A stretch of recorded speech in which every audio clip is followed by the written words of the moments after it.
presentar algunas cosas que pues leí sobre la cuenca del Amazonas, como el bosque, su diversidad y un servicio tan importante que nos brinda como es la regulación climática, pues principalmente pues basados en algunos reviews e informes que se han hecho después del 2000.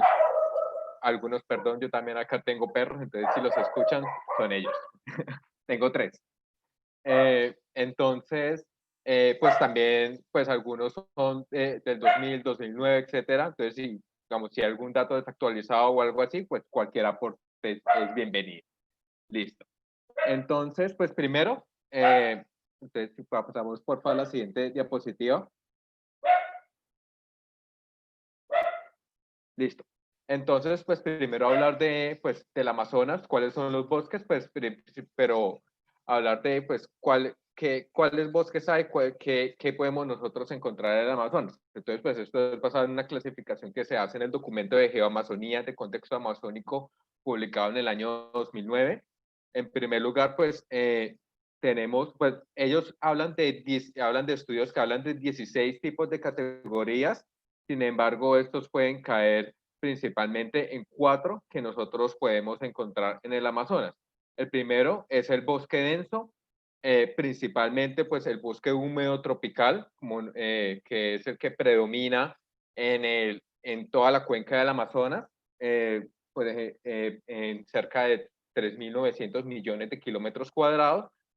Esto pues es principalmente encontrado en Brasil, que tiene 2.500 millones de kilómetros cuadrados, seguido por Perú con 446.000 y Colombia con 324.000.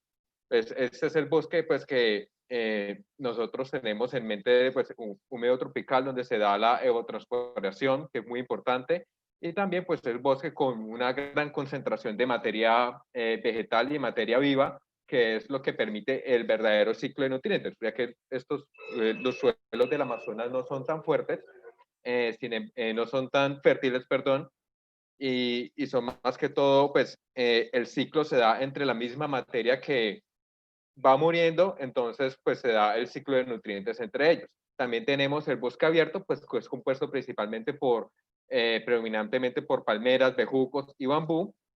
Tiene un dosel más abierto que los bosques densos y pues está concentrado en la parte del este de la Amazonía, en Brasil, también en algunas partes del sur, como cercanías de Brasil, Bolivia y Perú, y también en algunas partes de Colombia, pues en los límites con la Orinoquía, con los llanos. Y también algunas zonas en el escudo guayanés, pues esto pues ya son 610.000 kilómetros cuadrados, que es mucho menor en comparación con el bosque denso, que es el que predomina. También tenemos las barceas o planicies inundables, que tienen pues una gran diversidad y productividad acuática.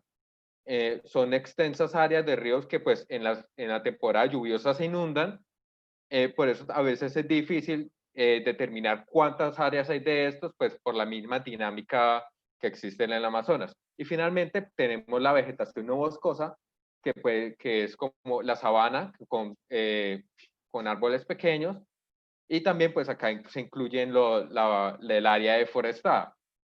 Acá tener en cuenta, pues, y también ya más adelante en otra presentación se les va a explicar, de que el Amazonas, pues con la deforestación en la que continuamos, podría convertirse pues a ese tipo de ecosistemas de sabana, dado pues por las mismas dinámicas que tiene. Entonces ya en la siguiente diapositiva, pues habla, ahí pues en este documento de contexto amazónico también nos mostraba algunos datos de biodiversidad, comparaba cómo es los datos totales, pues en ese momento, en el 2009, se tenían de total de plantas, de mamíferos y aves en cada país, reptiles y anfibios, y pues los comparaba también con la Amazonía. Pues se puede ver cómo en Brasil, de los 55.000 especies de plantas, pues en la Amazonía se encuentran 30.000, también la gran cantidad de mamíferos, aves, reptiles y anfibios. Sobre todo también Colombia, nosotros encontramos que tiene gran cantidad de aves y reptiles, también en la parte de Perú y en Ecuador. Entonces, se habla de que se encuentran focos donde hay gran biodiversidad en el Amazonas, sobre todo alrededor de la cordillera, pues en el piedemonte de los Andes, dado por la misma estratificación, permite como una mayor biodiversidad. Pues, y entonces ya en la siguiente diapositiva, más allá de, pues, de números, que esto es una tabla, es más lindo verlo. Estas son unas fotos que se sacaron del Instituto Sinchi, de su galería de fotos, donde pues podemos ver las flores, los mamíferos, reptiles, anfibios y aves que nosotros podríamos encontrar en el Amazonas. Sí, son divinas. Pues lo siguiente que les quería presentar era la parte de regulación climática y pues los recursos hídricos que nos da el Amazonas. Esa es una foto de cuando se encuentra el río Negro y el río Amazonas. Ahí se ve que son dos diferentes, el agua se nota distinta, una parte más oscura, en otra es más marrón. Entonces, como se ve la diferencia en este cruce. Entonces, pues el Amazonas recibe las aguas de 12 ríos mayores. Algunos de estos ríos vienen de la parte de los Andes, como son el Ucoyali, también el Marañón, ríos que vienen de Colombia, el Caquetá, el Putumayo, y también pues tenemos otros ríos muy grandes como el Madeira, el Purus, el Negro, pues el Madeira y el Negro que cada uno aportan casi como el 30% del agua que recibe el Amazonas. Entonces es como a veces pensando en magnitudes, pues nosotros, por ejemplo, en las áreas más pobladas de Colombia que conocemos, el río Cauca y el río Magdalena, pensar que incluso ríos más grandes que estos están llegando al Amazonas y descargan sus aguas en él. Entonces, pues se estima una acumulación de agua líquida entre 12.000 y 16.000 kilómetros cúbicos al año. En unos primeros estudios que se hicieron entre los años 70 y 80 se hablaba de un 60% que se vuelve a la atmósfera por evapotranspiración. Es decir, por la cantidad de bosque que hay, incluso por toda el agua, incluso esa cantidad increíble del agua que trae el Amazonas, gran parte de eso es por el mismo bosque, hacen la evapotranspiración y lo devuelven a la atmósfera, lo que causa que se formen nubes y esto es lo que nosotros llamamos como el ciclo hídrico del Amazonas y pues la misma regulación climática que causa. Pues ya en la siguiente diapositiva vamos a ver más, pues ya en estudios posteriores hablan de entre el 25 y el 32%, pues también por los diferentes fenómenos climáticos que se han dado. Entonces acá pues en la imagen de la izquierda es una figura de un review que encontré de Marengo, pues que es un científico brasilero que hablaba de la importancia del Amazonas como la regulación regional. Entonces, gran cantidad del agua que se evapora, esta va a parar hacia la cuenca de la Plata en la época lluviosa. Entonces, sobre todo, pues, en esto es sobre todo en el invierno austral, que es lo que nosotros conocemos pues como el verano en el hemisferio norte. Entonces esto da como la importancia de cómo el Amazonas, además de regular su propio clima por la evapotranspiración, pues que produce lluvias en la misma zona y controla la humedad, también sirve para la regulación climática de Sudamérica. En la imagen de la derecha, aquí vemos pues una comparación de lo que se da como en una parte que es boscosa y una parte que es deforestada. Entonces, en la parte deforestada, en la parte que es boscosa, perdón, se tiene una mayor humedad, ya que llega la radiación, y hay una parte pues que es evaporada, y eso es como una pérdida de calor, una cantidad de energía que se pierde ahí, y otra que es por pérdida de calor. Eh, por su parte, en una zona deforestada va a haber menor humedad, ya que llega la radiación solar, va a haber baja evapotranspiración y asimismo va a haber mayor temperatura. ¿Qué quiere decir esto? Que en las zonas donde está deforestada en realidad van a ser más calientes que en las partes donde nosotros pues ya tenemos los bosques y sobre todo en el Amazonas que tenemos esta gran cantidad de bosques. Entonces ya pues en la siguiente diapositiva como se enumeran algunas consecuencias que tiene la deforestación sobre los recursos hídricos y el ciclo hidrológico, es como la pérdida de la capacidad de la regulación climática, una reducción regional de las lluvias, calentamiento de zonas deforestadas, pues que no es igual al calentamiento, al cambio climático, es ya por solo la acción de la deforestación. También un aumento de la erosión y el drenaje superficial, es decir, más agua va a pasar al descargue del río y eso va más agua al océano. Entonces se habla de aproximadamente 1% del agua del océano pues, que va a parar desde el Amazonas, y esa cantidad de agua dulce, al tener una densidad distinta al agua salada, si llegamos a tener mayor cantidad que se está descargando, porque ya no se está dando este ciclo de evaporarse y volver, y esa recirculación que hablan estos estudios, va a poder también cambiar las corrientes marinas, que también son fundamentales para la regulación del clima global.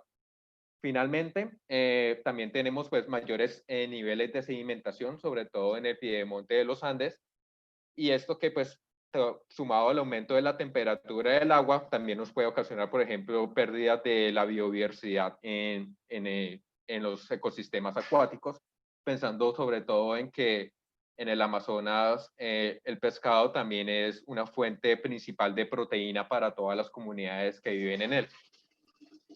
Ya finalizando, en la siguiente pues, diapositiva les muestro un poco como ya pensando en valoración como un costo de la disminución de lluvias, pues encontré ese artículo de hacer una evaluación de diferentes servicios ecosistémicos que da la selva del Amazonas. Este en particular habla de una parte de qué es lo que se pierde con la reducción de las lluvias. Aquí hay que aclarar de que no se está valorando en sí todo el bosque o la pérdida de una parte de bosque, sino solo el servicio de, pues evalúan diferentes servicios, evalúan como la captura de carbono, productos maderables, no maderables, y también la reducción de las lluvias que nosotros tenemos. Entonces, especificaban con las funciones de producción de las plantaciones de soya y la producción de carne de res, se tenía una reducción de $1.81 por hectáreas al año para las plantaciones de soya y $5.43 para la producción de carne, que son motivos de deforestación en el Amazonas brasilero. Sin embargo, pues es un poco contradictorio, porque a la misma forma de que ellos se van deforestando para tener más hectáreas de tierra, con la tasa de deforestación actual, estos son los estimados que hacen en este estudio de que ellos estarían también perdiendo por la pérdida de este servicio.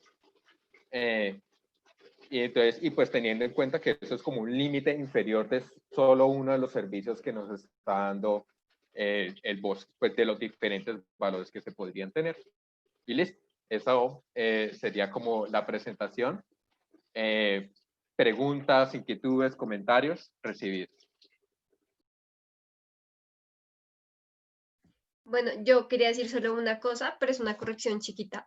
No, o sea, todo estuvo súper bien. Y es que tú dijiste que la evapotranspiración solamente se da en los bosques, pues como en los bosques densos de la Amazonía, y no se da en todas las zonas, porque la evapotranspiración es una liberación de agua a nivel de estomas y la hacen todas las plantas. Entonces, incluso en las partes de sabanas donde solo hay pastos también hay evapotranspiración, solo que es menor. Y ya. Gracias, Caro.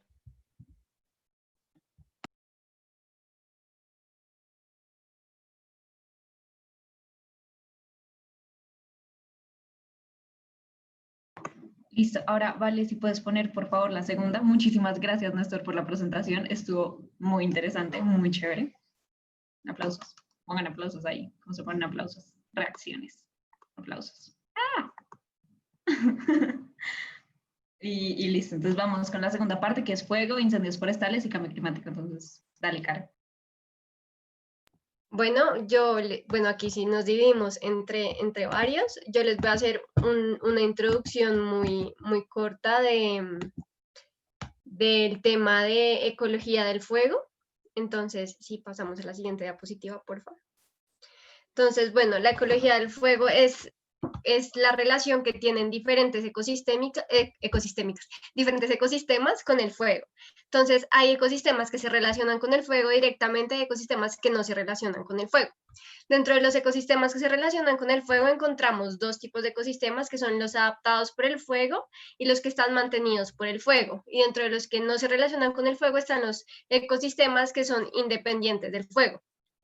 Los ecosistemas adaptados por el fuego son todos estos ecosistemas que dentro de sus ciclos normales tienen tienen procesos de fuego, pero sin que el ecosistema desaparezca. Mientras que los mantenidos por el fuego son ecosistemas donde hay procesos de fuego y el ecosistema desaparece. Lo que hace es como que el fuego genera claros en el bosque que hacen que el ecosistema se regenere y vuelva como a sus características normales. Estos ecosistemas mantenidos por el fuego son los ecosistemas de transición principalmente, que son las sabanas, en su gran mayoría, y que aquí en Colombia los podemos ver más hacia el Orinoco colombiano, que pues limita con la Amazonía, y por eso es importante tenerlos en cuenta, porque cuando se alteran las dinámicas del fuego normales, estos ecosistemas de transición se pueden extender, digamos, cuando hay talas esquemas de tala, roza y quema, que son los esquemas típicos de los campesinos que utilizan para adaptar su suelo para otro tipo de prácticas agrícolas o ganaderas. Lo que hacen es que amplían estas zonas de sabana, y esto hace que los fuegos se extiendan más y llegue a zonas donde normalmente no se dan estos fuegos, que es en estos ecosistemas que son independientes del fuego, que son los ecosistemas, principalmente son ecosistemas de bosques riparios o de galerías, que son, pues, dentro de los que decía Néstor, son todos aquellos que colindan con los ríos. Perdón si estoy siendo muy técnica, díganme y yo trato de ser menos técnica, es la costumbre. Entonces, los ecosistemas independientes del fuego son todos estos ecosistemas donde comúnmente no hay fuego. Entonces, los ecosistemas cercanos a los ríos, los páramos, aunque últimamente hay algunos autores que están diciendo que sí hay páramos que tienen ciclos de fuego. Sin embargo, sobre esto falta muchísima investigación aún. Y pues son ecosistemas que son muy sensibles a un incendio, aunque el incendio más mínimo puede generar afectaciones muy graves en el ecosistema, mientras que los adaptados al fuego y los mantenidos por el fuego, no, porque en sus dinámicas normales está la presencia del fuego. Siguiente diapositiva, por favor. Bueno, dentro de la ecología del fuego lo más importante son los regímenes de fuego, que son como los ciclos normales de fuego que tiene un bosque. Entonces, estos tienen diferentes características, son varias, yo traté de resumirlas en 3, que es frecuencia, intensidad y extensión. La frecuencia es qué tan seguido se da un incendio en estas zonas, la intensidad es qué tan fuerte es este incendio, y la extensión hace referencia al área donde sea la extensión. Entonces, el problema está en que el problema se da cuando estas variables no suceden de la forma que tradicionalmente sucede, sino que tienen alteraciones antrópicas. Bueno, malas alteraciones antrópicas, porque hay autores que dicen que este tipo de fenómenos se pueden recrear de forma natural, de forma antrópica, perdón, pero cuando se hace mal es que antrópico es cuando lo hace el hombre. Antrópico es cuando uno mete mano ahí, cuando no es natural, cuando uno mete mano para hacerlo de forma diferente. Entonces, ¿qué pasa cuando esto cambia? Puedes darle siguiente, por favor. Entonces, según Myers, que es uno de los autores que más ha estudiado este tema, él dice que cuando se elimina o se aumenta el fuego, se altera o se restringe cualquier componente, este ecosistema se transforma en algo diferente, es cuando pierden los hábitats y las especies pierden los hábitats y las plantas pierden como todas sus características normales. Entonces, lo que les decía, si yo tengo un corredor de conectividad tengo un corredor de especies o de plantas vegetales que funcionan como un corrector de conectividad entre diferentes mamíferos, las mismas plantas, semillas, aves, en fin, y yo lo quito, lo que hago es que al perder ese corrector de conectividad, que de alguna forma como que me dividía fronteras de fuego, también altero todas las dinámicas del ecosistema. Entonces, eso es como la forma general de la ecología del fuego dentro de los bosques. Entonces, tenemos que hay bosques que conviven normalmente con el fuego y bosques que no conviven normalmente con el fuego. Que los bosques que conviven normalmente con el fuego han desarrollado adaptaciones específicas para convivir con el fuego. Entonces, hay árboles que tienen engrosamiento en la madera, por ejemplo, para que no sea tan fuerte una quema, no les afecte tanto. Plantas que desarrollan en sus nudos, que son como las uniones entre el peciolo y la hoja, pues para que tampoco los afecte tanto. Especies que incluso solamente germinan con el fuego, Un ejemplo típico de esto, pues no es de Colombia, sino que es un caso súper típico como planta invasora, es el retamo. No sé si han escuchado, en Colombia hay un gran problema con el retamo espinoso porque es una planta introducida y que aquí por las condiciones del clima se da por todos lados, y esta planta han tratado de eliminarla de 1000 formas, y en algún momento se les ocurrió que lo que tenían que hacer era quemarlas sin entender la dinámica de esta planta frente al fuego, y sucede que las semillas de esta planta germinan cuando hay fuego, entonces fue peor. Entonces todo esto es muy importante entenderlo cuando pues estamos trabajando en un bosque, ¿no? Entonces, ¿qué plantas necesitan del calor para germinar? ¿Qué plantas no pueden estar frente al calor? Entonces, todo esto es lo que está relacionado a la ecología del fuego. Entonces, siguiente. Entonces, para finalizar, pues quería como dejar esta frase también de Myers, en donde, pues como para hacer una breve lo que sigue, que es: el cambio climático puede causar cambios significativos en la estructura y desplazamiento en la ubicación de los ecosistemas influidos por el fuego.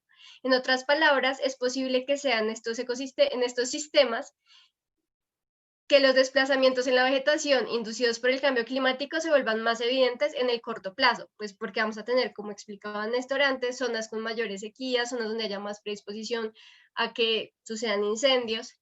Entonces, pues era como una reflexión. Este autor, si lo quieren leer, es muy bueno. Yo me guié casi de todo de una guía que sacó de Natural Conservancy, pues él con Natural Conservancy, que se llama Convivir con el Fuego, y tiene un montón de información súper interesante.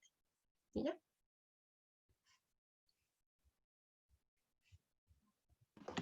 Listo, muchas gracias, Caro, también por la ecología del fuego. No sabía primero que se llamaba así, pues todo lo técnico que tiene. Y ahora vamos entonces a explicar la relación entre incendios forestales y cambio climático.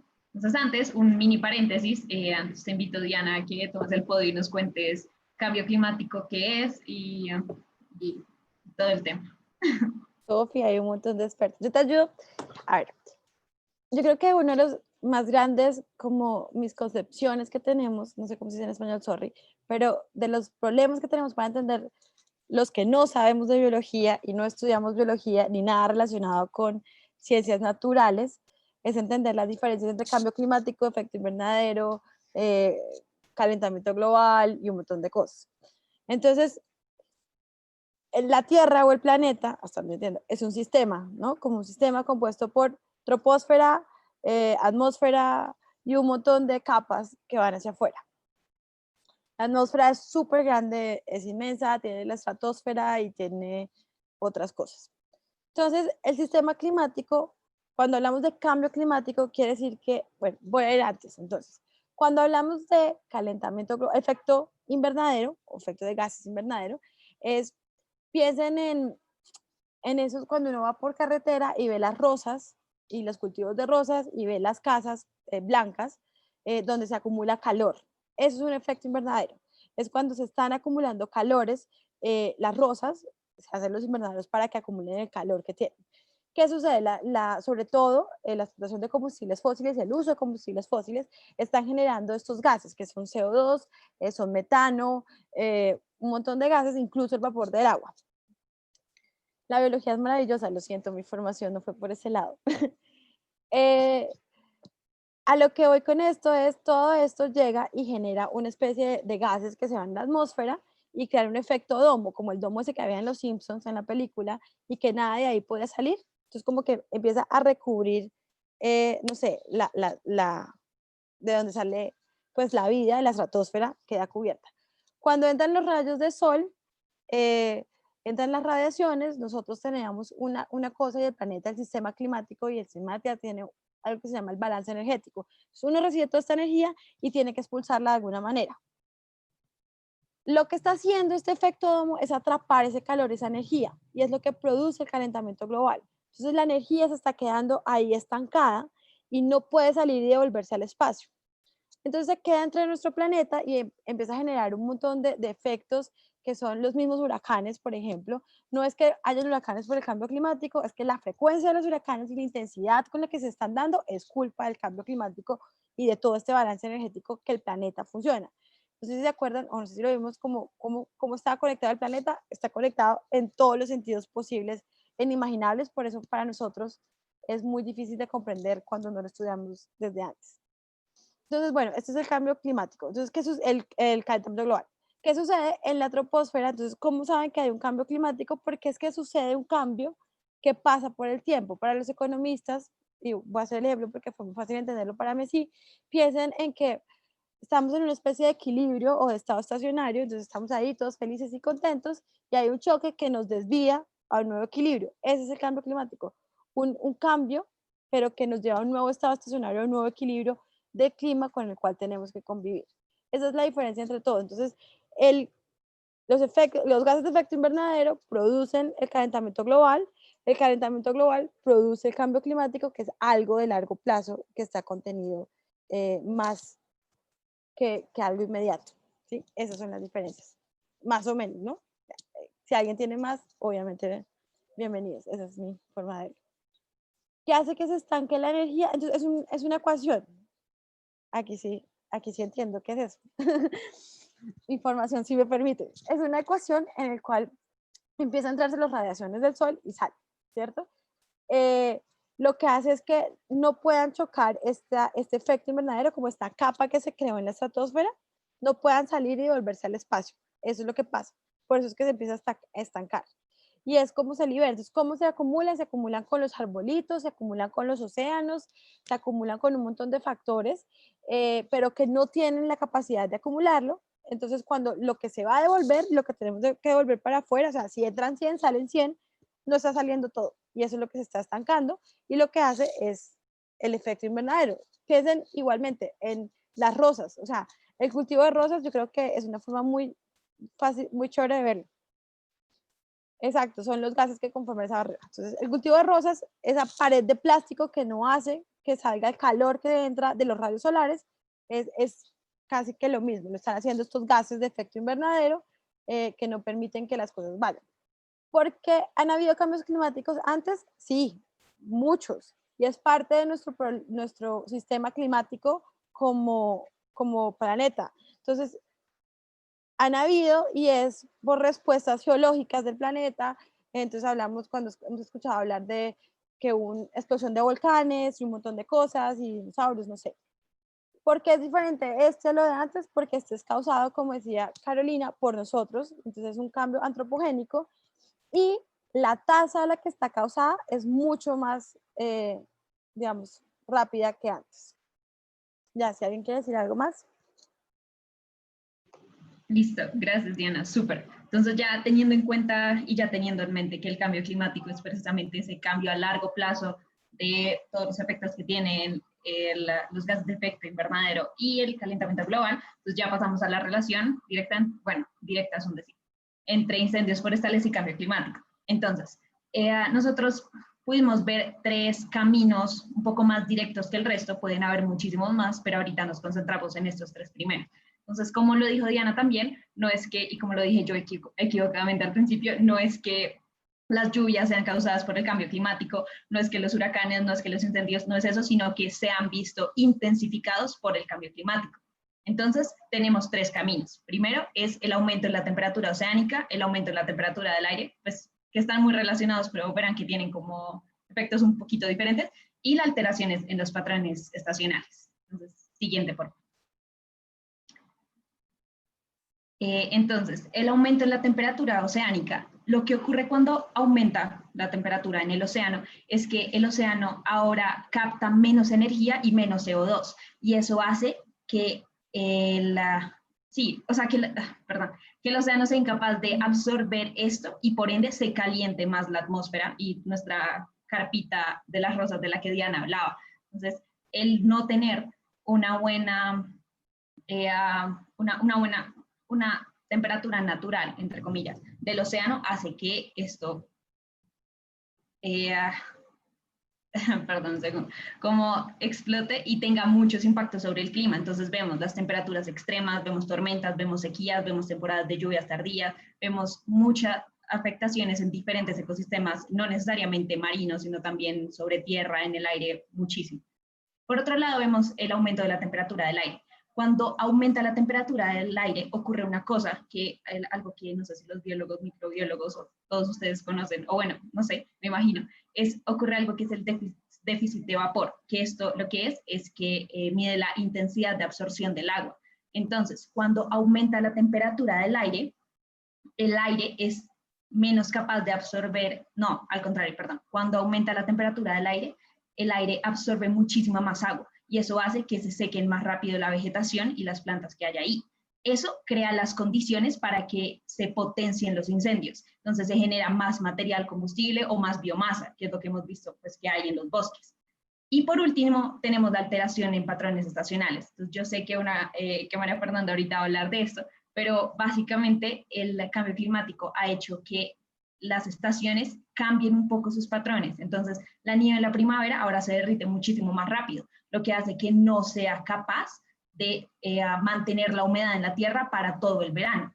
Asimismo, el otoño se acortó un poco, pues en especial en este año por lo menos, y por ejemplo ya 20 días que antes eran de otoño, ahora son de verano. Entonces, catástrofe, como es muchísimo más seco.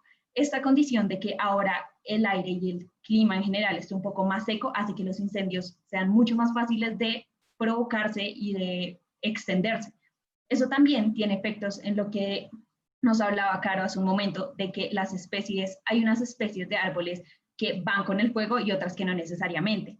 Aquellas que van con el fuego incluso se pueden ver muy afectadas, porque pueden aguantar los ciclos de fuego hasta cierto punto. Ya llega un momento en donde ya no es posible y simplemente las semillas o los árboles se queman completamente.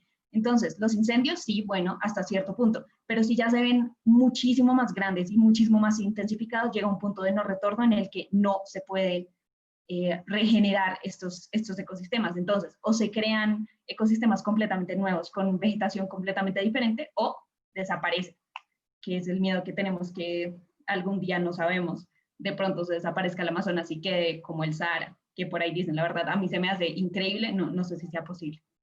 Entonces, siguiente, por favor. Entonces, acá les quería poner unos ejemplos como de 4 biomas diferentes que tenemos, como el cambio climático ha afectado de verdad de una manera increíble a tal punto que en el Ártico, por ejemplo, en Alaska ya se están llegando, bueno, claramente en verano, a temperaturas de 32 grados centígrados. Esta es una temperatura necesaria o mínima, por decirlo así, para que se genere un incendio forestal. Entonces, afortunadamente, pues creo que en Alaska no ha ocurrido, pero ya se pueden estar dando incendios forestales en Alaska. O sea, pónganle, eso es muy arriba. Eso es muy, muy arriba, y que ya se estén dando es muy grave. Lo mismo está pasando en Rusia, en ¿cómo se llama esto? En la planicie de Siberia, que ya se han quemado más de 9 millones de hectáreas a lo largo pues, de los veranos que ha habido. Esto es algo que hace 30 años, 40 años de verdad no hubiese pasado, como sí está bien que algunos árboles tengan su ciclo de fuego, pero no todos y no en estas condiciones donde uno ve y ve blanco, o sea, es nieve. También, pues como vimos hace un año, los incendios de Australia, otra vez los incendios de Australia sí son recurrentes, sí son patrones que se ven cada año, pero los de este año y los que vi y los que todavía faltan y vienen, van a venir con una fuerza que no nos alcanzamos a imaginar. O sea, en este año se deforestaron por incendios más de 10.6 millones de hectáreas tan solo en Australia. Se murieron más de 20 millones de animales. Oigan, perdón, bueno, espérenme, es que me distraigo leyendo, wait. Ignóranos, sigue con Sí, tu también. presentación, Perdón. ignóranos. Perdón. Quitamos la cámara para que no te sientas incómodo. No, me gusta verlos, es chévere, me siento como, oigan, sí me están parando bolas. Claro que sí, ignóranos, solo sigue. Entonces sí, eso está pasando en Australia. En California, como vimos hace unos meses, que los incendios fueron absolutamente devastadores, hubo, pues, aquí en comparación con el resto de cifras, como vemos, 1.6 millones de hectáreas. No es tanto comparado con Australia y con la Amazonía, pero sí podemos ver los efectos tan devastadores que tenían, que incluso después de que ya se calmaron los incendios, salían los estadounidenses y veían el cielo rojo. O sea, todas las cenizas quedaban en el aire. Eso es una cosa que de verdad no se había visto antes y es muy devastador. Y pues finalmente nuestro ecosistema, diría que favorito, no sé, la Amazonía, en los incendios. La Amazonía es un bioma muy particular, porque lo triste es que los incendios que se ven acá o la deforestación que se ve en la Amazonía está muy ligada a temas políticos, la mayoría. Entonces, por lo menos los incendios que se vieron en Brasil fueron principalmente pues por motivaciones políticas, y en esos meses que hubo se deforestaron solo por quema aproximadamente 2.5 millones de hectáreas. Entonces son cifras realmente devastadoras para pensar que podemos hacer algo al respecto, podemos aunque sea un poquito evitarlo y no solo esperar que se siga quemando. Siguiente, por favor. Entonces también acá les quería traer un fun fact, bueno, fun fact entre comillas. Entonces como sí, yo sé que estamos hablando de la Amazonía, de los bosques, de la deforestación, pero ahorita con lo importante que es todo el tema de los huracanes, y pues sabemos que nuestros amigos, familiares, conocidos del Caribe la están pasando muy mal, en Providencia, en Santa Catalina, en Nicaragua, pues por el huracán de Iota ahorita precisamente. Entonces pues quería hablarles un poco también de los huracanes del cambio climático. Entonces, primero, la diferencia entre una tormenta tropical y un huracán. Una tormenta tropical va cuando los vientos son de una velocidad de 62 kilómetros por hora a 117 kilómetros por hora. Ya más de eso, ahí ya se vuelve un huracán. Y ahí, como lo vemos en la foto de la izquierda abajo, ahí vemos que según esas velocidades son las categorías. Entonces, ahorita vimos que el huracán Iota llegó a categoría 5, que también como dato curioso es el primero que llega a una categoría tan fuerte en el Caribe recientemente, más de 250 kilómetros por hora. O sea, eso es una carrera de Fórmula 1, pero a 1000, no sé. De verdad que no me alcanzo a imaginar. Son vientos demasiado fuertes, como vimos la afectación pues en estas islas fue completamente catastrófica y es algo realmente muy fuerte. También, entonces, ¿qué ocurre con los huracanes? De lo que me enseñó Google en estos días, resulta que un huracán se forma porque la temperatura de la superficie del océano está muy caliente. Entonces, cuando se empieza a condensar y se mezcla con los aires fríos, pues, que hay arriba, ahí se empiezan a formar los remolinos y se empieza a formar el huracán y ahí empieza a tomar fuerza. Entonces, un huracán, la fuerza de su huracán depende de qué tan caliente y qué tan húmedo esté su superficie. Por ende, entre más caliente esté, más largo puede y mucho más afectación puede tener el huracán. Por eso es que cuando el huracán llega a tierra, normalmente se cae, porque una vez toca tierra, ya abajo no tiene dónde seguir sacando calor para seguir volviéndose, pues, para continuar con su humedad, y simplemente se choca, se derrumba y ya. Pero el problema con estos huracanes que estamos viendo es que otra vez volvemos a la temperatura del océano. El océano está tan caliente que el huracán absorbe muchísima humedad, de ahí en sus 14 kilómetros de altura que puede llegar a tener. Y cuando tiene tanta humedad, eso significa que llega a la costa y no se derrumba con la costa, sino que sigue hacia adentro.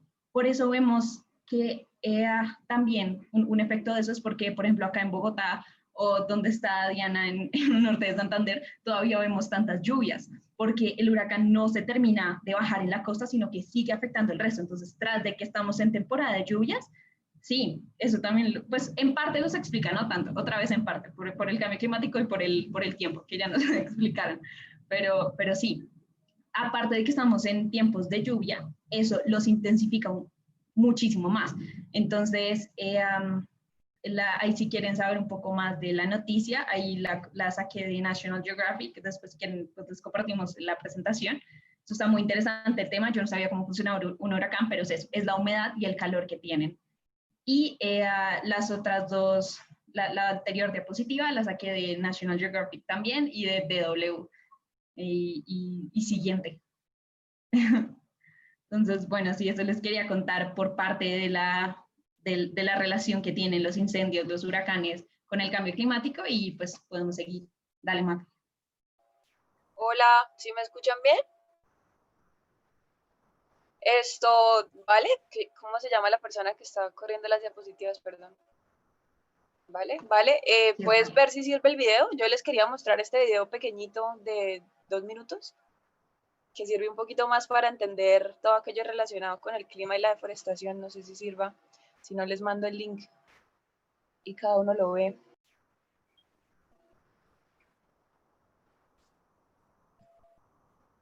Básicamente, la ciencia del clima prevé que a medida que el calor terrestre aumente, va a aumentar la frecuencia y virulencia de los incendios también. Por virulencia me refiero a lo que decía Carolina en la parte de ecología del fuego, a la intensidad. Entonces, a medida que el calor terrestre aumente, la Amazonía, sino los diferentes bosques alrededor del planeta. Se plantea una fórmula simple que sugiere que debido al aumento de gases de efecto invernadero que salen de la deforestación y los incendios, se verán veranos más largos y más sequías, por lo cual se vuelve más fácil que los bosques ardan. Siguiente, por favor. Les quería mostrar un poquito sobre este estudio. No me voy a poner a explicarlo todo porque pues también sería tedioso para ustedes y la verdad no lo leí todo, pero sí una gran parte me pareció muy importante hacer este énfasis en que el estudio sugiere 2 tipping points para el ecosistema amazónico. ¿Qué son tipping points? Son estas como condiciones que si se transgreden, significa que van a haber problemas para el ecosistema. Entonces el estudio sugiere que si hay un incremento de temperatura de 4 grados centígrados y que si hay una deforestación que excede el 40% de toda el área forestal amazónica, el bosque va a tender a una sabanización. No sé si alguien sabe, creo que no lo tengo bien claro, cuánto porcentaje va. La primera van, Diana, ¿querías decir algo? Bueno, la primera ha aumentado 1 grado centígrado, pero la segunda no tengo muy claro. Alguien de los que ya habló sobre deforestación la vez pasada, creo que lo mencionó y no recuerdo bien. En fin, el estudio dice que si se transgreden estas 2 condiciones, el ecosistema amazónico va a tender a una sabanización.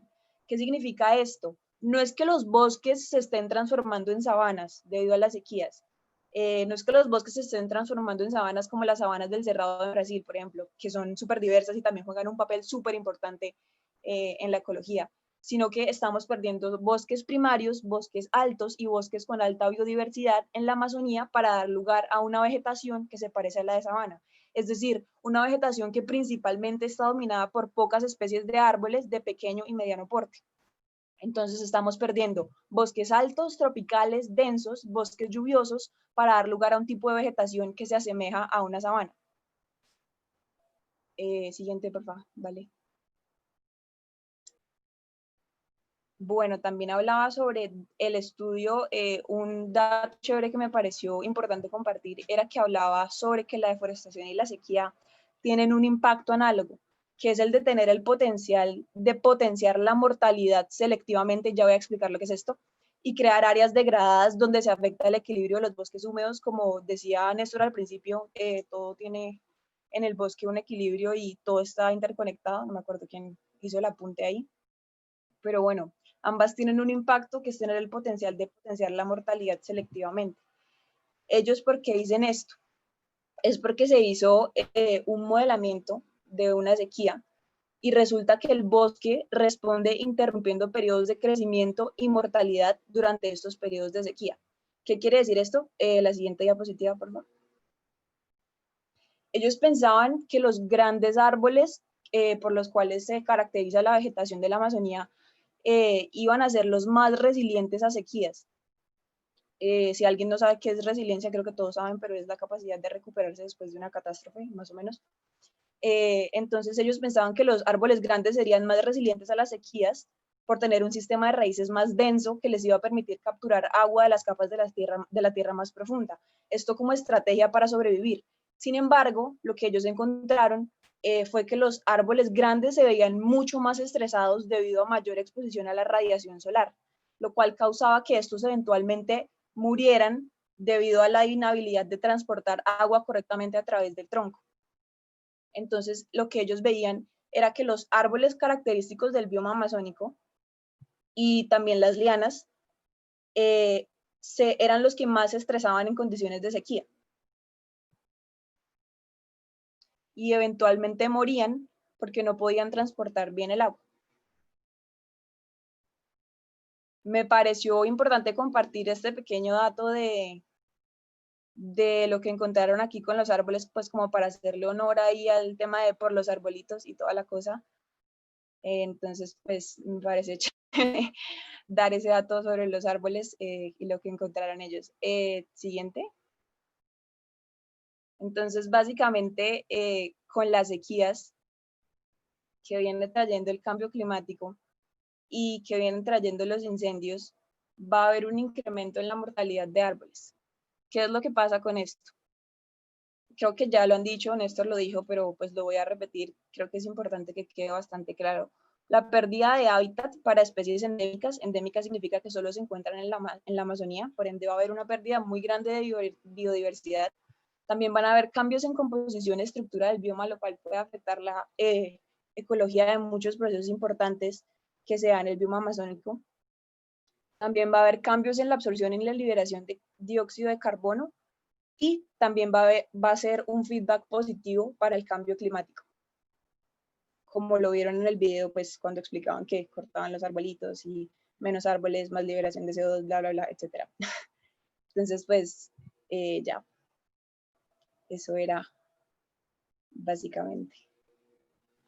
Ok, entonces para concluir un poquito de todo de fuego, cambio climático y todo este tema, vemos también cómo se cumple este ciclo extraño y fastidioso que realmente no sabemos cómo parar, que es que a medida que aumenta la deforestación, aumenta el cambio climático. Si aumenta el cambio climático, aumenta la intensidad de los incendios forestales y de ahí volvemos a la deforestación. Y esto es un ciclo del que no logramos salir y todo esto se genera gracias por encima, por debajo, como por todas partes aparece aquí el tema de los GEI, de los gases de efecto invernadero, que es de lo que Nelson nos va a estar hablando en la siguiente presentación. Entonces, ahí vamos con Nelson ahorita.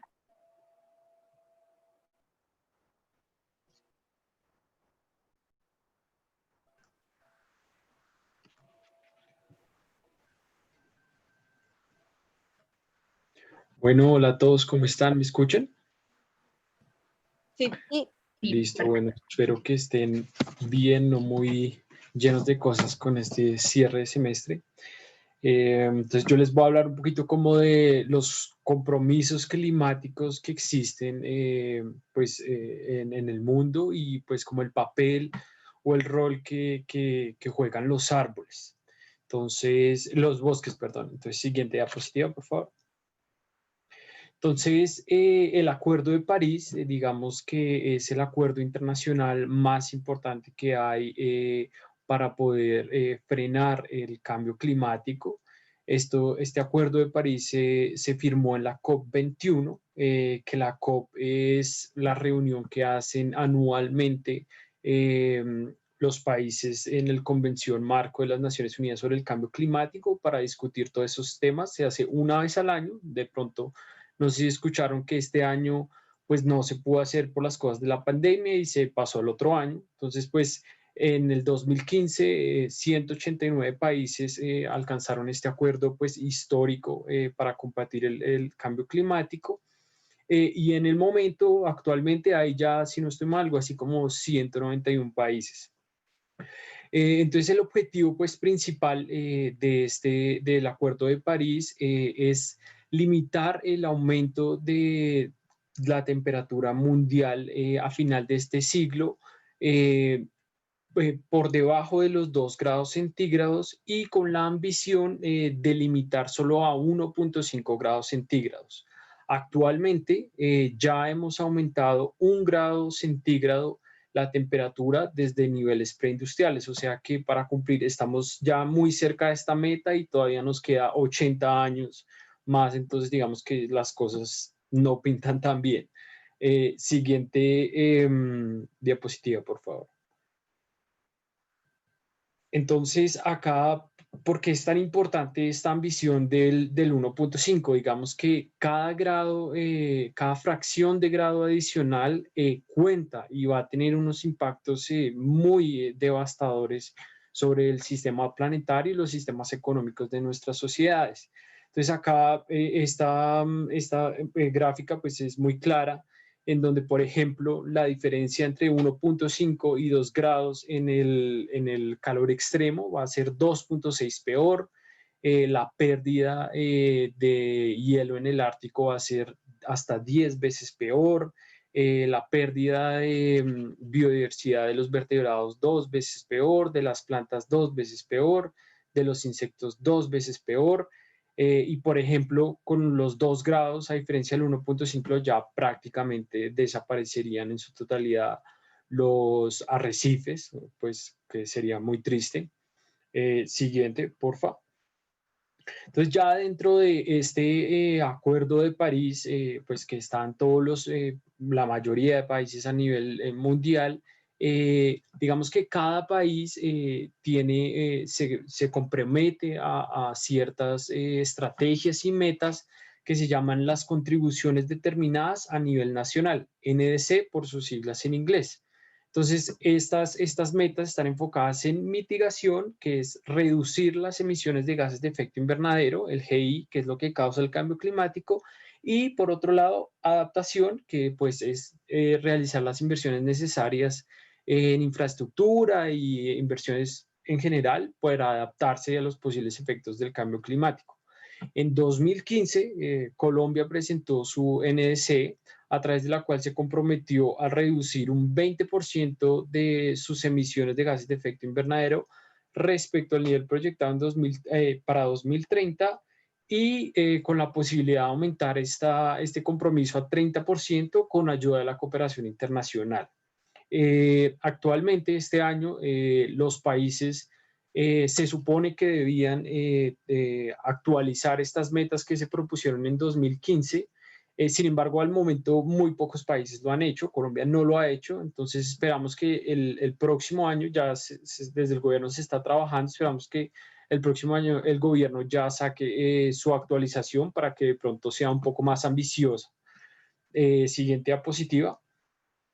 Y entonces ahora, bueno, ¿cómo se relaciona un poco esto con los bosques? Entonces, pues les voy sí, exacto. Ya saco el borrador, está todavía en discusión, pero sin metas claras, es el problema. Muchas organizaciones ambientales y todo eso están presionando para que sea más ambiciosa, pues por como sabemos la gravedad de la situación, ojalá pues hagan algo un poco mejor. Entonces, bueno, les voy a mostrar acá un poco cómo es el estado de las emisiones de gases de efecto invernadero, como para que podamos identificar cuáles son las actividades y las cosas que están afectando más, que están emitiendo más gases y las cuales Colombia tendría que trabajar. Esta información la sacó del segundo informe bienal de actualización de Colombia ante la Convención Marco de Naciones Unidas sobre Cambio Climático. Entonces, digamos que es la información un poco más detallada y robusta que hay en este tema. Siguiente página, siguiente diapositiva, por favor. Entonces, las emisiones de GI en Colombia para el periodo 1990-2014, que digamos que es hasta donde tenemos la información como más clara, el 65% de las emisiones han venido por el sector AFOLU, que es agricultura, silvicultura y otros usos de la tierra. Las emisiones en Colombia anualmente han estado en el rango, para este periodo han estado en el rango entre 216 y 238 millones de toneladas. Para el 2014, que es el último año pues que está esta información, fue de 237 millones de toneladas. Como para ponerlo un poquito en perspectiva este dato, sí, tiene 4 años de rezago según entiendo yo, es por lo complicado que es como determinar con exactitud la cantidad de emisiones que hay como por cada actividad, porque si buscan este informe, si les da les interesa, es súper detallado en verdad como cada actividad, qué tipo de gas, o sea, no solo CO2, sino metano, todo súper detallado. Entonces, por eso de pronto creo que es como el rezago.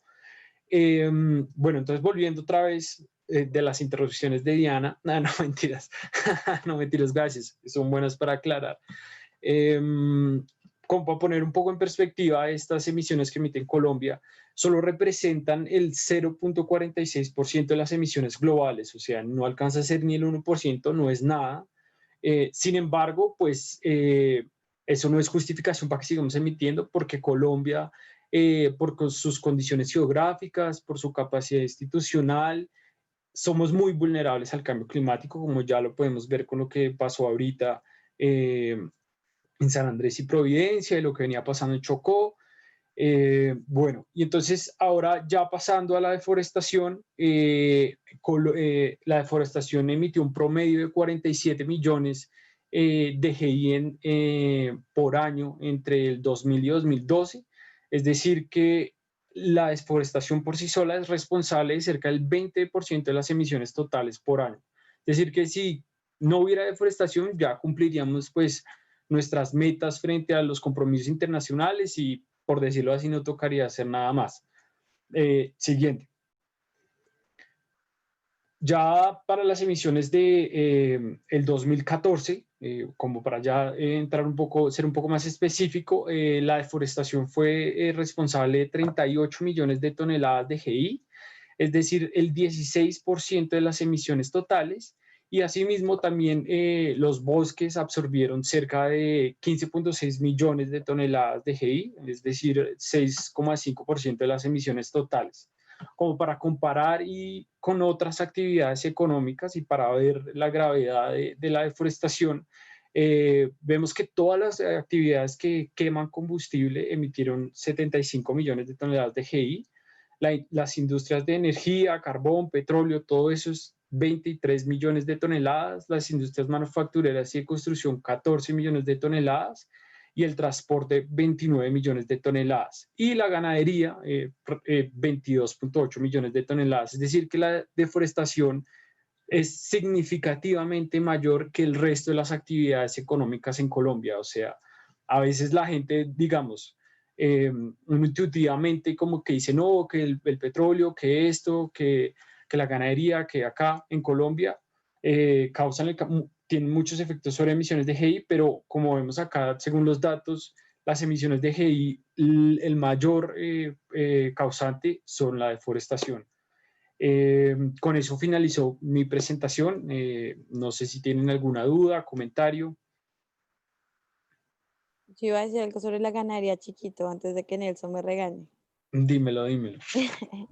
Y es que el problema principal de cuando se hace la contabilización de la ganadería, o sea, la ganadería produce deforestación para volver zonas boscosas en pastizales, pero digamos que lo que nosotros contamos como solo ganadería es todo esto de fermentación, o sea, lo de las vacas, ajá, lo que hacen las vacas. O sea, el impacto de la ganadería es mucho más amplio de Sí. lo que... ¿Sí en el rayo?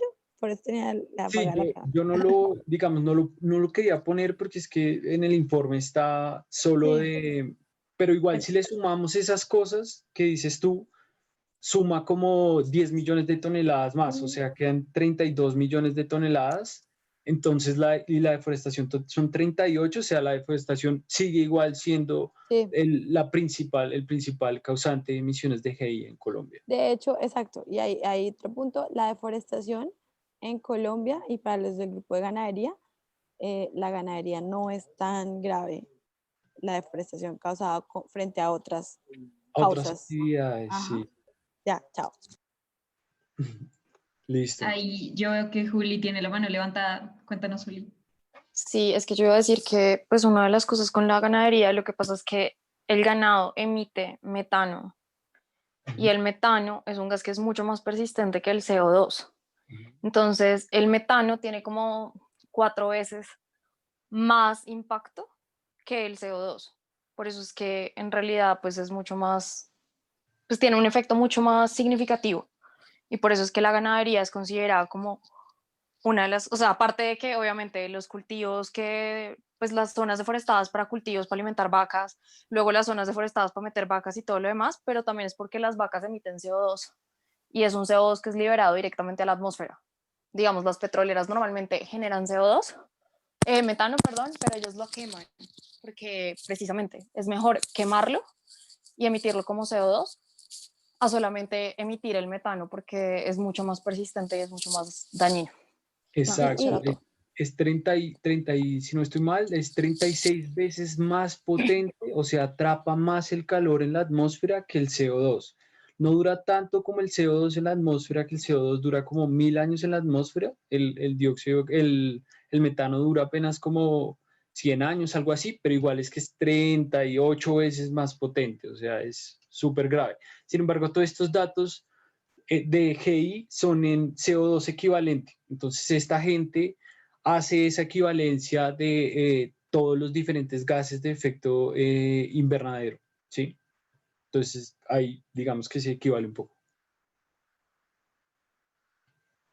Exacto, ahí no estamos sumando como peras con manzanas, como, sino todo se hace como una conversión Exacto. a la misma equivalencia. Eso se Para, mide en CO2 Sí, equivalente. como en poder de calentamiento y en poder de impactos en el planeta. sí, Eso es lo que exacto. entiendo. Y de hecho, una de las razones por la que es tan difícil como realizar el cálculo es porque también tienes que, o sea, digamos, para que tú puedas tener un valor estándar, tienes que hacer todo, como todos los cálculos del mismo año. Tienes que tener toda la información del mismo año para tener el año base. Y pues obviamente en Colombia encontrar esa información es casi imposible. Sí, por eso lo que decía Diana, tenemos 4 años de rezago, digamos. Esto salió en el 2018, toda esta información, pero la información de GI es hasta el 2014. O sea, 4 años de rezago trabajando en esas estimaciones. Es un montón de tiempo, ¿no? Y pues más teniendo en cuenta el poco tiempo que tenemos relativamente. Y yo lo súper invito a que después de que se acabe esta última presentación que nos falta, nos metamos también en un debate sobre el día sin carne, porque eso me parece muy interesante debatirlo con todos ustedes. Entonces, sigamos con la próxima presentación, ¿vale? Cuando puedas presentarte una y ya la siguiente es, nos enfocamos más en la gubernamentalidad. Entonces, Dani nos va a contar cuáles son las leyes que rigen la Amazonía o algunas de las, no, algunas de las que hay, perdón. Entonces, pues dale cuando quieras, Dani. Hola, nuestro grupo es de gubernamentalidad. Pues la verdad hay miles de leyes que rigen la Amazona y pues se contradicen totalmente. Todo lo que nosotros decidimos hacernos es concentrarnos de las leyes que se van a regir en la actualidad y los que nos parecieron más interesantes. O es para el contexto. Siguiente, por favor.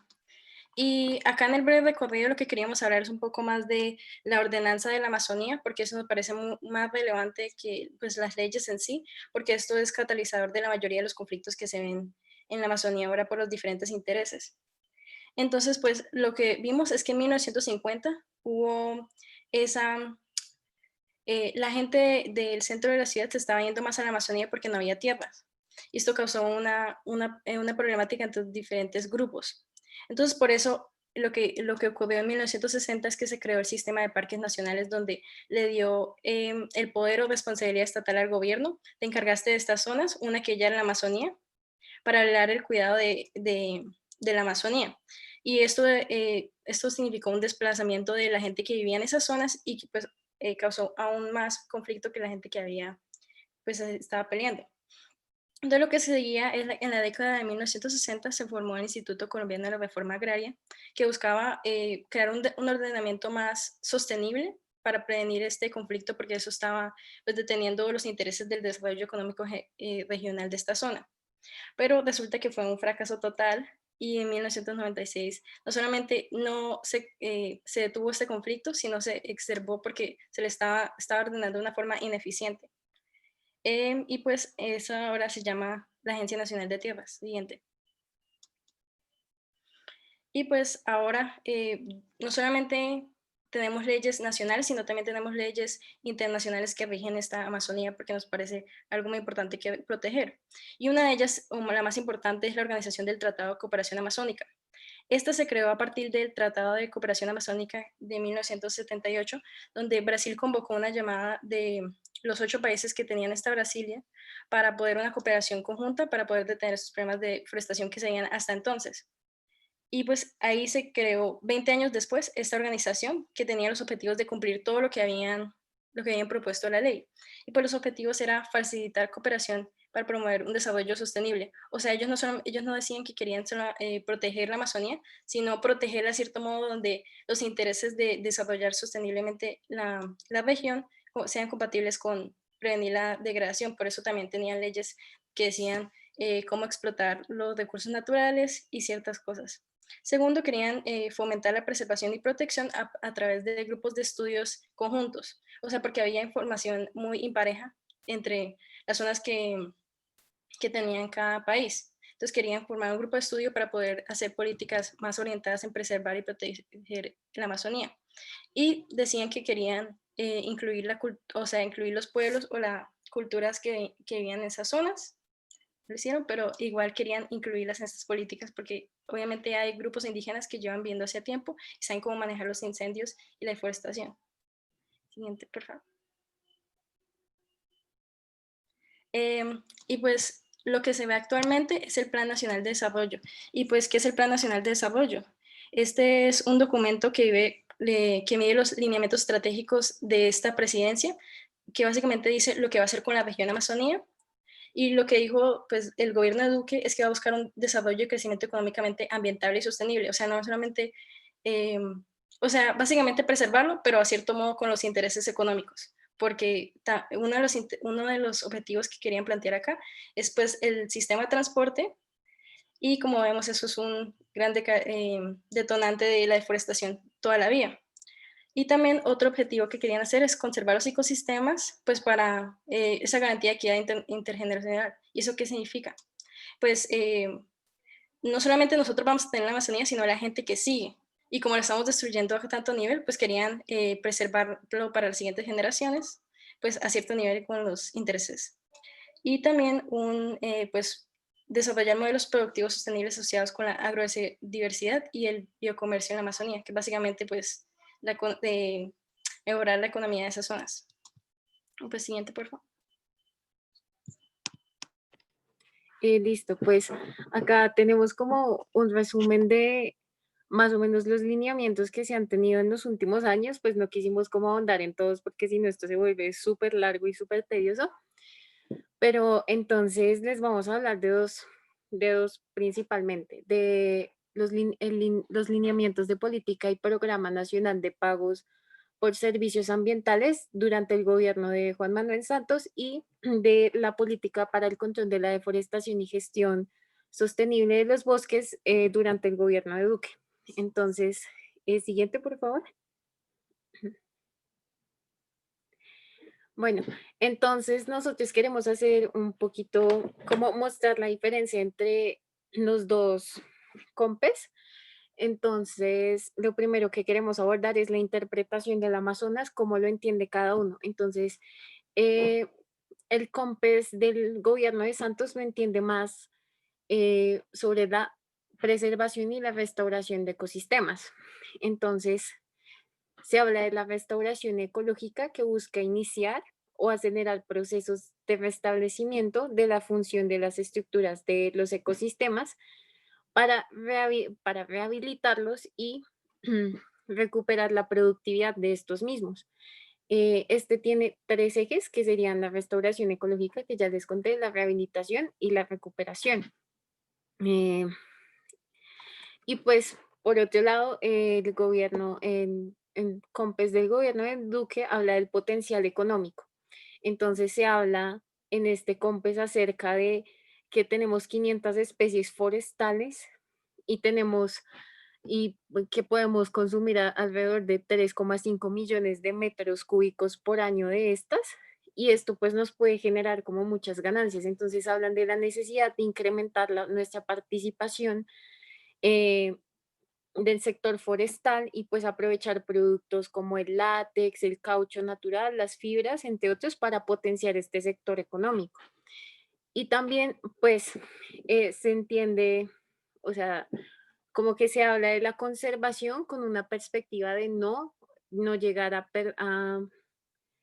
pues, a perder económicamente. Entonces se dice que si la deforestación continúa aumentando a 2030, Colombia podría perder alrededor de 1.505 millones de pesos del Producto Interno Bruto.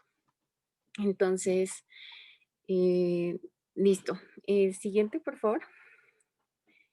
Y ahora pues vamos a tomar tocar un tema álgido, y es el tema de los acuerdos de paz, porque básicamente esa última cifra la saqué del COMPES, creo que es una cifra del Ministerio de Ambiente, pero si quieren después se las pongo. Y bueno, listo. Entonces, pues el gobierno de Santos aprovecha mucho en tema ambiental y en tema de pagos por servicios ambientales para hablar de inclusión de todos los excombatientes y darle oportunidades a las familias campesinas para que tengan como alternativas y no necesariamente participen en cultivos ilícitos o en minería ilegal. Entonces, durante el COMPES del gobierno de Juan Manuel Santos se habla mucho del posconflicto, de la construcción de paz y la equidad. Y se habla y se quiere como alcanzar la paz por medio digamos que, de este pago de servicios ambientales. En cambio, en el COMPES del gobierno de Duque casi no se habla del tema y solo se referencia la palabra paz para hablar de los objetivos de desarrollo sostenible y para hablar después del aumento en la deforestación cuando se firmaron los acuerdos de paz. Entonces, pues esto nos deja como una clara visión de cuál es la perspectiva de cada gobierno y pues más o menos cómo lo enfocan y cómo entienden lo que se debe hacer en la Amazonía, pues dependiendo de las corrientes políticas. Listo. Bueno, también encontramos que en el 2018 se declaró la Amazonía sujeto de derechos. Esto porque pues un grupo de jóvenes y niños de la mano de justicia pusieron una tutela en donde se demandaba al Estado por no garantizar el derecho a la vida, a un ambiente sano, a la alimentación y el agua. Y pues ya a partir de esto, en el 2018, en abril, la Corte Suprema de Justicia falló a favor de esta tutela y pues declaran a la Amazonía sujeto de derechos. Y aparte, pues esa sentencia tiene una serie de medidas que deben cumplir diferentes entidades, tanto nacionales como locales, en cuanto a protección, manutención y restauración. Y ya posteriormente, para hacer una revisión del cumplimiento, el año pasado, como de septiembre a octubre, realizaron una declaración ante el Tribunal Superior de Bogotá, 94 entidades del gobierno, tanto nacional como regional, y lastimosamente pues se dan cuenta de que realmente no estaban cumpliendo lo que decía en esa sentencia. Pues muy pocas cosas realmente. Siguiente, por favor. Y pues a raíz de esto también surge el Pacto por la Sostenibilidad en el 2018. Entonces acá esto surge específicamente porque estos jóvenes decían que pues se preocupaban por las futuras generaciones, porque pues realmente eran las que iban a sufrir como esas consecuencias negativas del cambio climático. Entonces, pues la Corte ordena al gobierno que deben construir un pacto intergeneracional por la vida del Amazonas colombiano. Y también se habla de una estrategia nacional de restauración de ecosistemas que incluye diferentes incentivos, por ejemplo, el pago por servicios ambientales. Siguiente, por favor.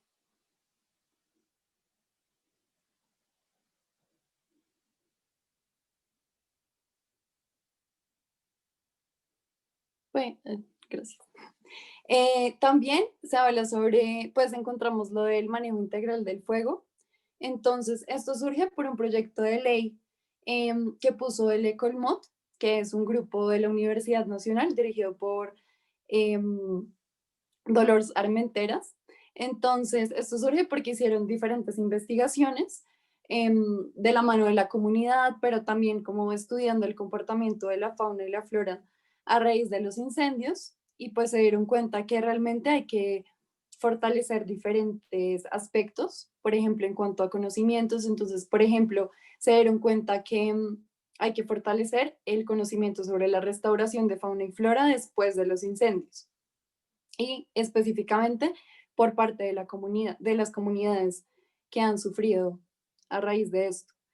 También se habla de implementar la Mesa Nacional Asesora de Manejo Integral del Fuego, y esto es muy importante porque tiene en cuenta tanto a la institucionalidad como a la academia. Y también se habla de implementar diferentes estrategias, por ejemplo, las quemas prescritas, que pues se conoce que han sido estrategias implementadas ancestralmente, pero que también se han utilizado en otros países, como en Brasil, en Venezuela también creo, y pues esto bajo el régimen del fuego. Entonces, es como teniendo en cuenta las características específicas de cada lugar. Y también hablan sobre otras como las barreras cortafuego, que sirven para reducir la carga de combustibles. Siguiente, por favor. Entonces, pues ahora vamos a hablar del pacto el pacto de Leticia por la Amazonía, que es uno más reciente. Pues en 2019, Perú y Colombia convocaron una cumbre entre todos los países de la Amazonía, pues excepto de Venezuela, para poder cooperar conjuntamente sobre el problema de degradación deforestal que estaba pasando durante el tiempo por los incendios. Como vemos en las noticias, durante el año pasado hubo unos incendios forestales que han degradado el bosque muy grande. Entonces crearon esa cumbre el año pasado y el 6 de septiembre firmaron un pacto donde acordaron estos 5 ejes. Y también acordaron a reunirse periódicamente y este año también se reunieron, pero vía Zoom. Y pues los cinco ejes de trabajo que hicieron fue primero pues conservación del bosque, que pues básicamente hacer una unión conjunta para decir que van a preservarlo y detener todo eso de la deforestación. Segundo, seguridad amazónica.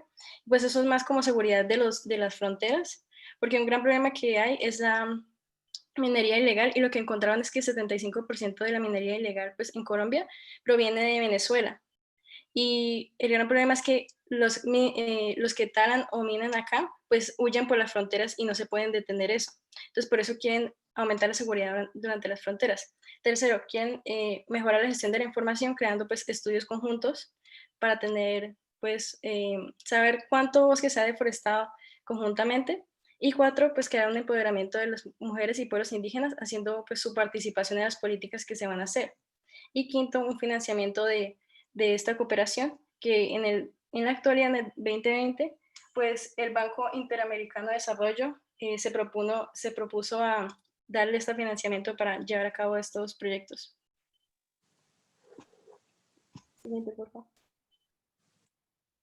Bueno, el gobierno actual también ha implementado la operación Artemisa, que pues tiene diferentes estrategias, entre esas la militarización de los territorios, pero realmente no se han encontrado consecuencias positivas. De hecho, ha sido negativo en lugares en los que hay conflicto armado y pues se ha visto que ha puesto en riesgo a funcionarios, comunidades e instituciones que trabajan por la deforestación y que realmente ha sido muy costoso, han gastado 800 millones de pesos y pues realmente no ha habido impactos reales pues por la disminución de la deforestación y por la restitución de hectáreas.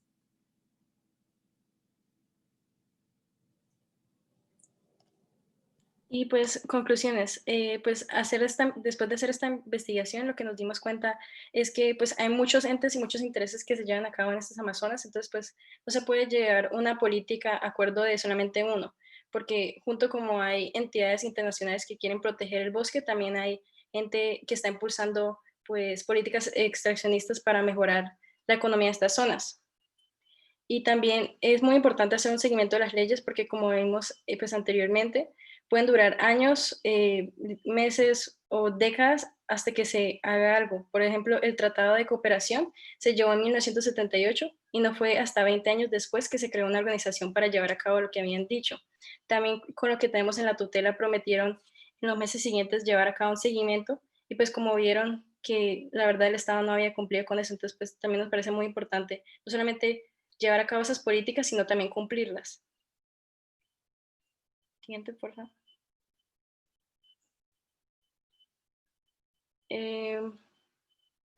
Y pues como decíamos antes, la Amazonía tiene realidades muy complejas y por eso tenemos que formular políticas acorde de todas estas.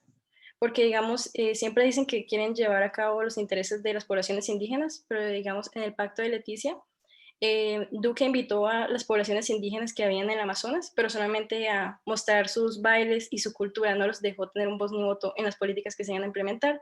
Y pues en el Amazonas hay más de 400 pueblos indígenas que viven ahí y que tienen idea de cómo frenar esa pues tienen idea de los incendios forestales porque ellos llevan haciendo quema durante tiempo, entonces por eso también es importante llevar a cabo esa opinión. Y pues ya, muchas gracias.